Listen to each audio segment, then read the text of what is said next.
हाय दोस्त, कैसे हैं आप। हम आपके आशुतोष सर अपने हिंदी यूट्यूब चैनल हिंदी पाठशाला यूट्यूब चैनल से। दोस्तों, सुप्रभात, नमस्कार, गुड मॉर्निंग। दोस्तों, आज हमारा क्लास संस्कृत का है, जिसमें आपको आज हम संस्कृत के बारे में बताएंगे।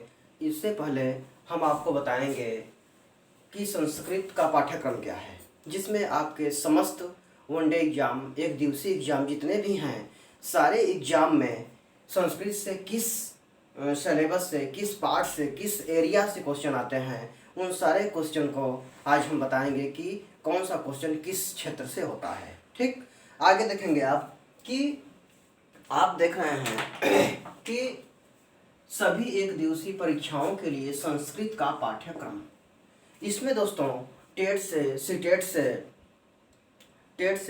से, सुपर टेट में या और सभी परीक्षाएं जिसमें संस्कृत से संबंधित होती हैं, जैसे BHU एंट्रेंस हो गया, इलाहाबाद एंट्रेंस हो गया, तो इसमें सारे क्वेश्चंस किस क्षेत्र से होते हैं हम आपको बता रहे हैं। इसमें देखिए दोस्तों, एक चैप्टर से लेकर के 28 चैप्टर का हमने चयन किया है। अगर एक चैप्टर से लेकर के 28 चैप्टर आपने कंप्लीट कर लिया, तैयार कर लिया, तो संस्कृत का कोई भी प्रश्न आपसे अछूता नहीं होगा, अर्थात आप सारे के सारे क्वेश्चन करके आएंगे। ठीक है, अब देखिए दोस्तों कि पहला चैप्टर क्या है, संस्कृत की उत्पत्ति और परिचय। तो जिसमें आपको बताया जाएगा कि संस्कृत की उत्पत्ति कैसे हुई, संस्कृत शब्द कैसे बना, संस्कृत की जब उत्पत्ति हुई उस समय भारतवर्ष में कौन सी भाषा थी, पहले विद्वान इसके कौन थे, किस भाषा से इसकी उत्पत्ति हुई।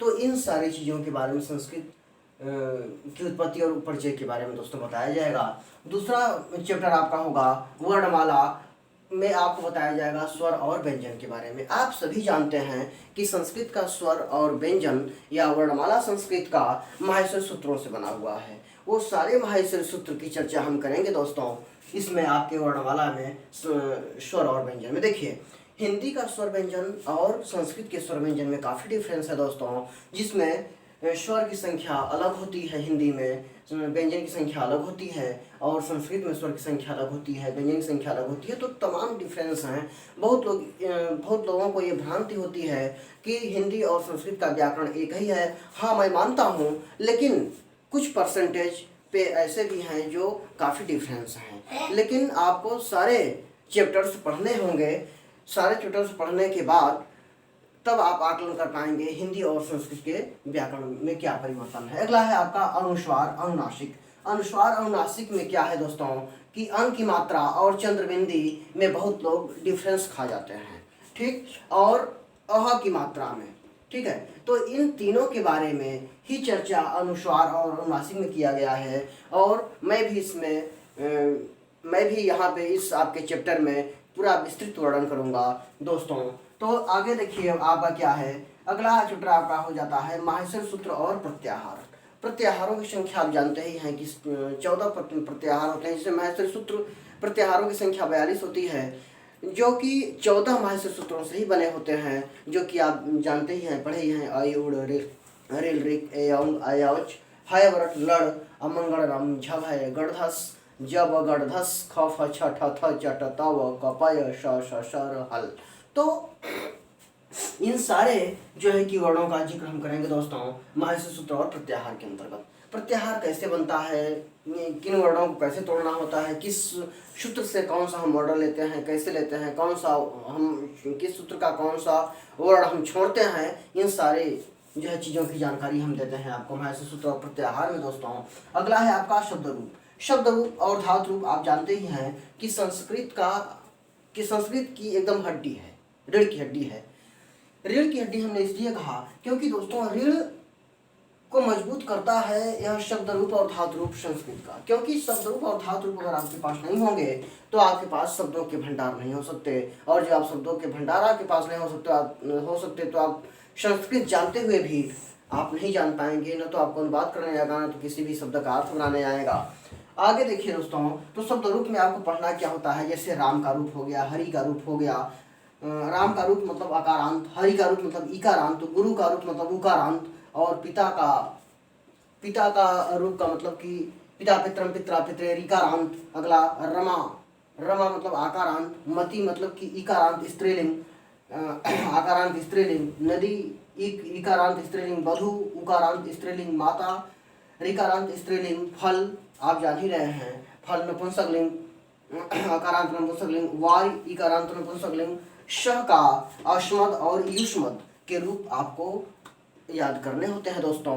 इतना रूप आप जब से नहीं याद करेंगे तब से जो है शब्द रूप आपका कंप्लीट नहीं होगा, और आपके सिलेबस का मतलब कि TET, C TET, super TET के सिलेबस में इतने रूप आपको याद करने ही करने होंगे।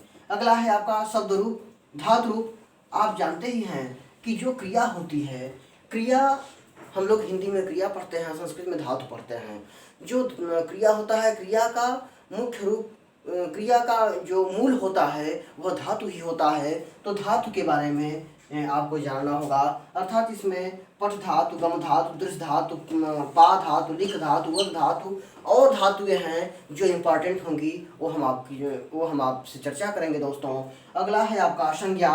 जो संज्ञा है, संज्ञा आपको हम हिंदी में ही पढ़ाएंगे, संस्कृत में ही पढ़ाएंगे। संज्ञाएं वही हैं, थोड़ा सा संस्कृत में परिवर्तित हैं। अगला है सर्वनाम, सर्वनाम का चर्चा होगा।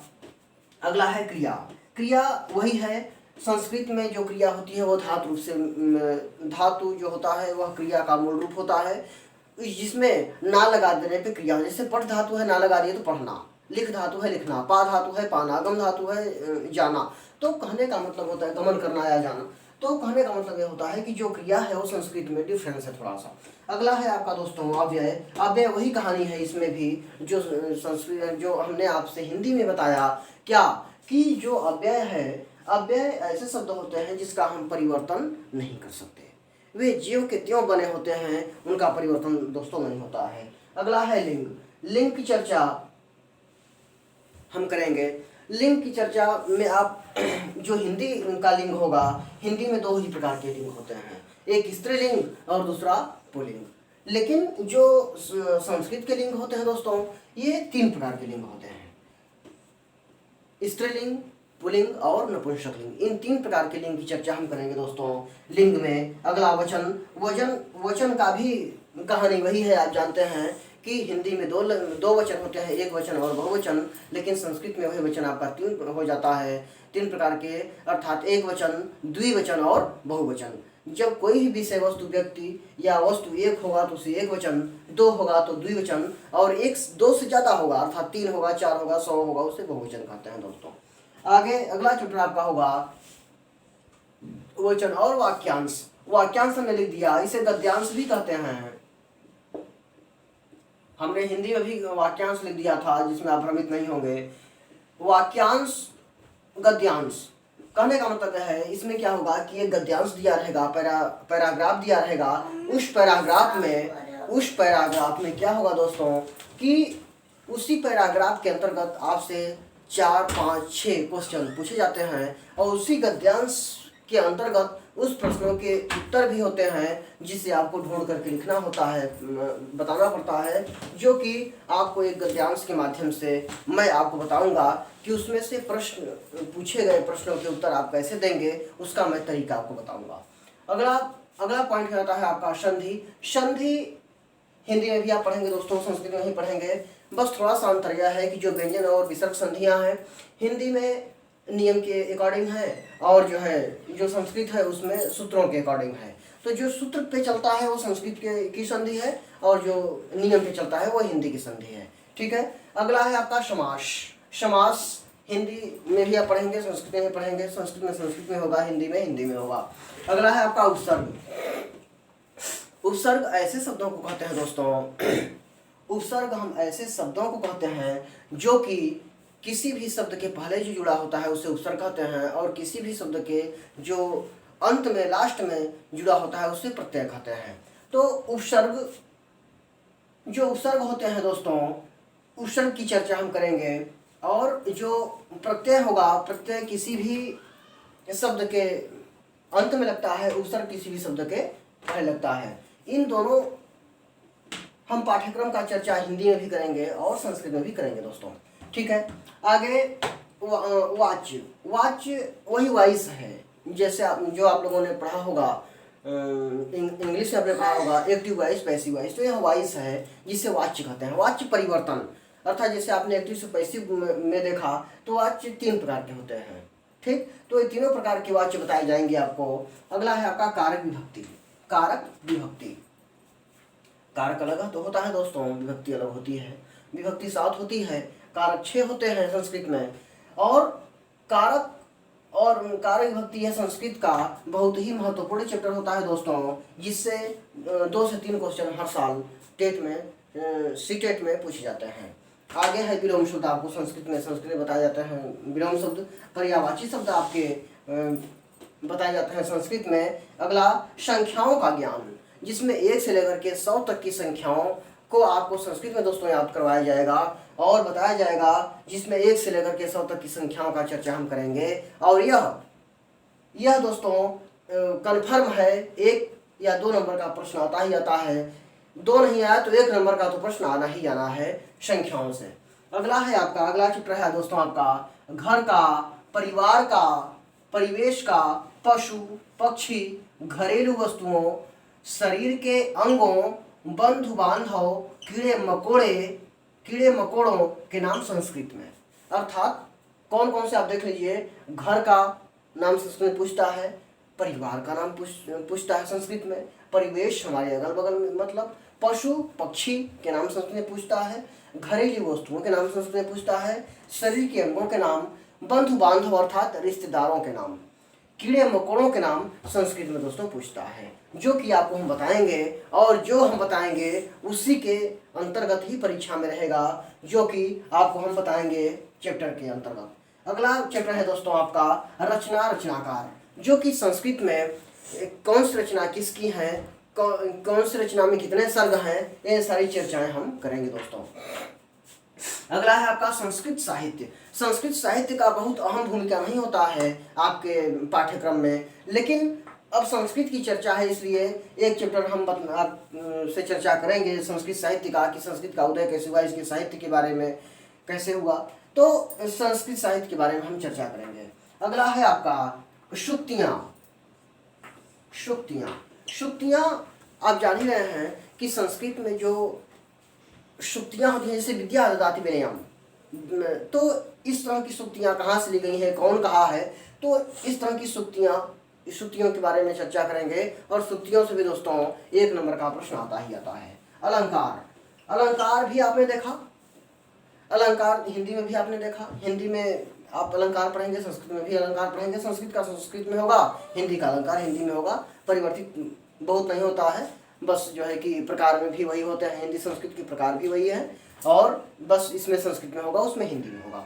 अगला महत्वपूर्ण शब्द। कभी कभी दोस्तों संस्कृत के शब्द दे देते हैं और उसके 4 विकल्प में अर्थ पूछ लेते हैं, तो वो महत्वपूर्ण आपसे शब्द जो है कि पूछे जाते हैं। तो दोस्तों देखिए, मैंने आपको चैप्टर नंबर 1 से लेकर चैप्टर नंबर 28 तक जो हमने सेलेक्ट किया है, उन सारे चैप्टर्स के बारे में मैंने आपसे चर्चा की, और इसी चैप्टर से आपकी परीक्षाओं में होगा।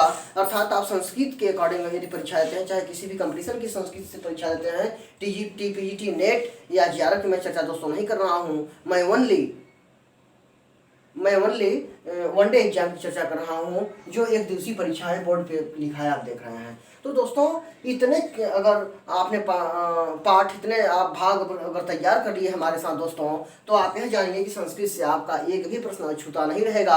आप सारे के सारे प्रश्न करके आएंगे और जो है आप कंपटीशन में अपनी परीक्षा में आप क्वालिफाई होंगे दोस्तों। तो आप जो है कि 1 से लेकर के 28 चैप्टर आप अपने कॉपी और पेन उठाइए और उसे नोट कर लीजिएगा। इसी के अकॉर्डिंग हमारे क्लास चलेंगे दोस्तों, ठीक है।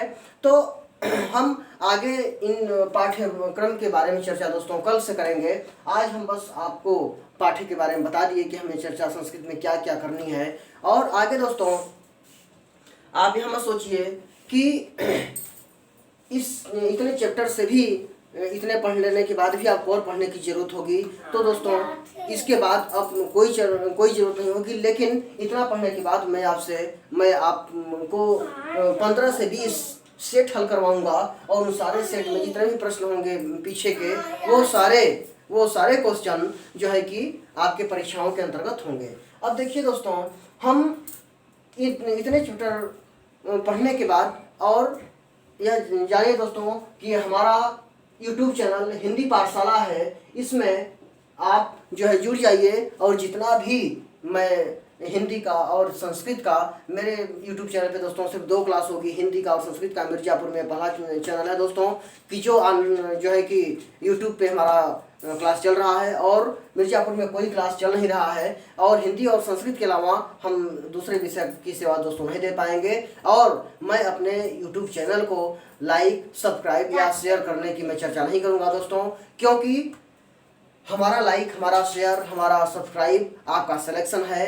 हाँ, आपकी परीक्षाओं में हमारे YouTube चैनल द्वारा जो भी पढ़ाया जाए उससे आप गहन अध्ययन करें, उससे पढ़ें, अपने सिलेक्शन को पाएं, अपने कंपटीशन को क्वालिफाई करें। हमारे लिए दोस्तों यही है। ठीक है दोस्तों, आज मैं चलता हूँ, फिर चर्चा हम करेंगे कल से हमारा क्लास दोस्तों पहला होगा संस्कृत परिचय और उत्पत्ति का। आज दोस्तों बस इतना ही।